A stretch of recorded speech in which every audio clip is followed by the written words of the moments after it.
আসসালামু আলাইকুম ওয়া রাহমাতুল্লাহি ওয়া বারাকাতুহু। আজকে আমরা খুবই ছোট ইন্টারেস্টিং একটি টপিক নিয়ে আলোচনা করব। সেটা হচ্ছে আমাদের পিথাগোরিয়ান ত্রয়ী। পিথাগোরিয়ান ত্রয়ী জিনিসটা কি? আমাদের একটি সমকোণী ত্রিভুজের ৩ টি বাহু ABC যদি আমাদের থাকে, তাহলে এক্ষেত্রে আমাদের এই বাহু ৩ টির মধ্যে C √a² + b² হয় এবং এক্ষেত্রে A, B এবং C কে বলা হয় পিথাগোরিয়ান ত্রয়ী।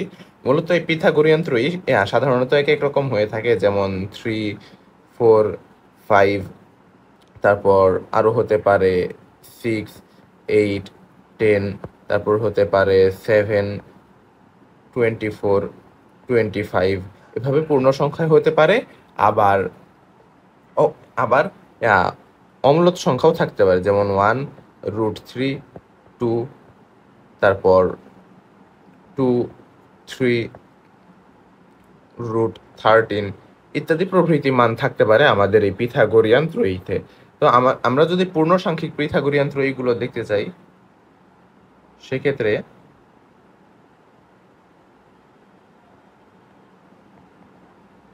আমরা দেখতে পাবো আমাদের আছে 3, 4, 5, আমাদের 3, 4, 5 হয়ে গেল, 6, 8, 10। আচ্ছা, আমি এটা নিচে নিচে লিখি, না হলে জিনিসটা একটু দেখতে বিশ্রী লাগতেছে।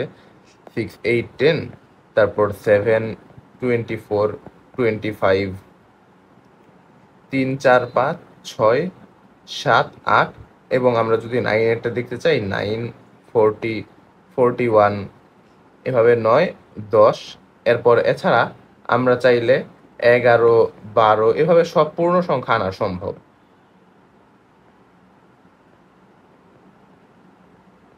সব পূর্ণ সংখ্যা আনা সম্ভব এবং এমন পিথাগোরিয়ান ত্রয়ীতে আনা সম্ভব যেগুলোতে সবগুলো বাহু পূর্ণ সংখ্যা।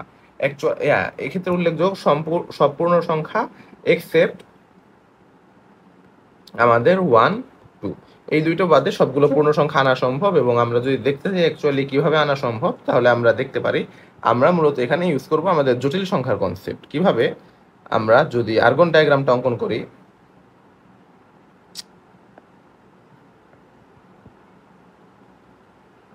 আমাদের আর্গন ডায়াগ্রাম, এটা হচ্ছে আমাদের রিয়েল অ্যাক্সিস আর এটা হচ্ছে আমাদের ইমাজিনারি অ্যাক্সিস। সাপোজ আমাদের আর্গন ডায়াগ্রামে একটা জটিল সংখ্যা z আমাদের a প্লাস ib আমরা অঙ্কন করতে চাই। সেক্ষেত্রে আমাদের এই বরাবর a আর এই বরাবর আমাদের b ঘর যাবে এবং আমরা এটাকে যদি আমরা এই পর্যন্ত বৃদ্ধি করি, আমাদের এটা হচ্ছে আমাদের √a² + b²। তো আমরা অ্যাকচুয়ালি দেখতে পাচ্ছি যে আমাদের আর্গন ডায়াগ্রামে আমরা a আর b যদি a, b belongs to n হয়ে থাকে, আমাদের n অর্থাৎ আমাদের পূর্ণ সংখ্যা হয়ে থাকে, আমাদের এই যে c √a² + b², যেটা অ্যাকচুয়ালি পূর্ণ সংখ্যা হতে পারে, আবার অম্লত সংখ্যাও হতে পারে, দুই ধরনেরই হতে পারে, যেটা অ্যাকচুয়ালি বিলংস টু আমাদের আর হয়। তো আমরা যদি এটাকে পূর্ণবর্গ করে দেই, অর্থাৎ c² আমাদের a² + b², এটা কিন্তু আমাদের বিলংস টু পুরাপুরি ন্যাচারাল নাম্বার, অর্থাৎ এটা আমাদের অবশ্যই পূর্ণ সংখ্যা হবে। বাট আমরা যদি এই c² a² + b² পেতে চাই, সেটার জন্য আমাদের অ্যাকচুয়ালি যেটা লাগবে সেটা হচ্ছে আমাদের এই z এর মডুলাসটা আমাদের c² হতে হবে। তো z এর মডুলাসটা যদি আমরা c² করতে চাই, তাহলে আমাদের অ্যাকচুয়ালি যেটা আনতে হবে সেটা হচ্ছে এই z²।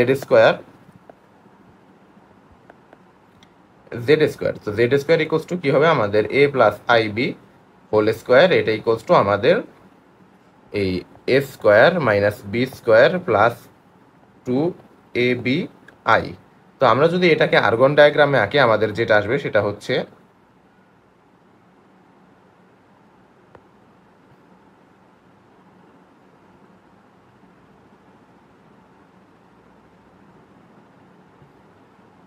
আমাদের পূর্ণসংখ্যিক অংশে আসছে a² - b² এবং কাল্পনিক অংশে আসছে আমাদের 2ab।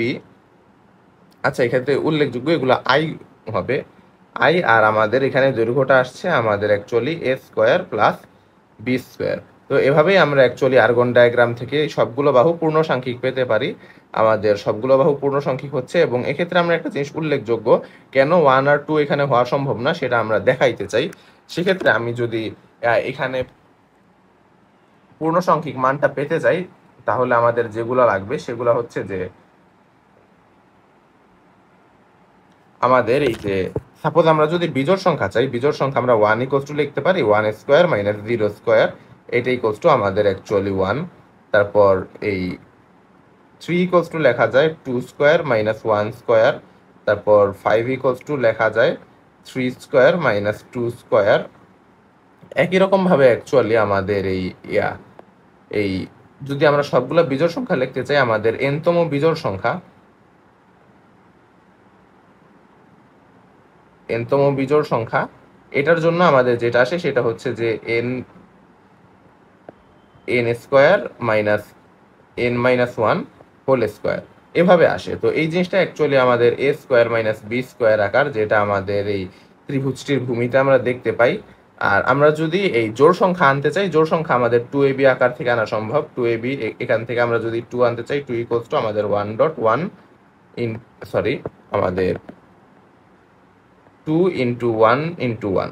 বাট এখানে আমরা যদি দেখতে চাই আমাদের এই যে তারপর 4 ইকুয়ালস টু আসে আমাদের 2.2 ইন্টু 1, তারপর 6 ইকুয়ালস টু আসে আমাদের 2.2 ডট আমাদের 3.1। তারপর একই রকম ভাবে অন্যান্য সব আমাদের জোড় সংখ্যা আনাও সম্ভব। তো as a result argon diagram থেকে আমরা সব ধরনের পূর্ণ সাংখ্যিক মানগুলো পেতে পারি আমাদের এই বাহুর জন্য। আর তো এখানে আমরা যদি দেখতে চাই আমাদের এই যে যেখানে আমাদের বাহু 6 হবে একটা ত্রিভুজের বাহু, সেই ক্ষেত্রে আমাদের এই যে a ইকুয়ালস টু আমরা 3 লিখতে পারি, b ইকুয়ালস টু লিখতে পারি 1, সেই ক্ষেত্রে আমাদের a square minus b square equals to আসবে 8। তো আমাদের দ্বিতীয় বাহুটি হবে 6 এর জন্য আমাদের দ্বিতীয় বাহুটি হবে 8 এবং আমাদের অতিভুজটি হবে 10। এইভাবে আমরা অ্যাকচুয়ালি অন্যান্য পূর্ণ সাংখ্যিক বাহুর মান নির্ণয় করতে পারি।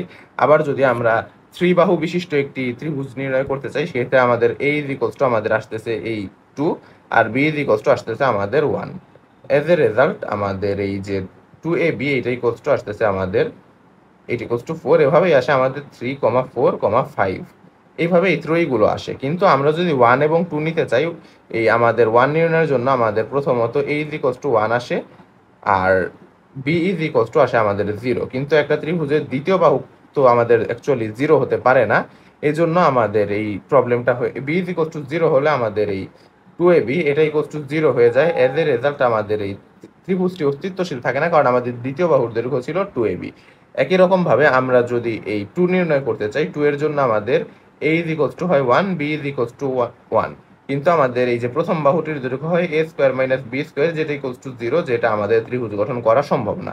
এজ এ রেজাল্ট আমাদের এই যে এই 1 এবং 2 পূর্ণ সাংখ্যিক বাহু বিশিষ্ট ত্রিভুজে পিথাগোরিয়ান ত্রয়ী গঠন করতে পারে না। এবং এভাবে আমরা যে কোনো বিজোড় সংখ্যা এবং যে কোনো জোড় সংখ্যা 1 এবং 2 বাদে পিথাগোরিয়ান ত্রয়ী পূরণ করতে পারি। যেমন আমরা যদি সাপোজ আমরা আগে কত পর্যন্ত কমপ্লিট করেছিলাম, 10 পর্যন্ত কমপ্লিট করেছিলাম। আমরা যদি 11 নির্ণয় করতে চাই, 11 ইকুয়ালস টু 11 হচ্ছে আমাদের এই যে ষষ্ঠ বিজোড় সংখ্যা। তো ষষ্ঠ বিজোড় সংখ্যার জন্য আমাদের যেটা আসবে এটা হচ্ছে আমাদের 6 স্কোয়ার মাইনাস 5 স্কোয়ার। সো আমাদের a equals to 6, b equals to 5। So আমাদের 2ab এটা ইকুয়ালস টু আসতেছে আমাদের 5 6 30 দুগুণের 60 60। সুতরাং আমাদের বাহুত্রয়ী হবে 11 60 এবং root over 11 square plus 60 square, যেটা আমরা ক্যালকুলেটারে যদি বসিয়ে দেখি তাহলে আমাদের আসবে এটা ইকুয়ালস টু আমাদের আসবে হচ্ছে ওয়েট। আমি ক্যালকুলেটর দিয়ে চেক করি।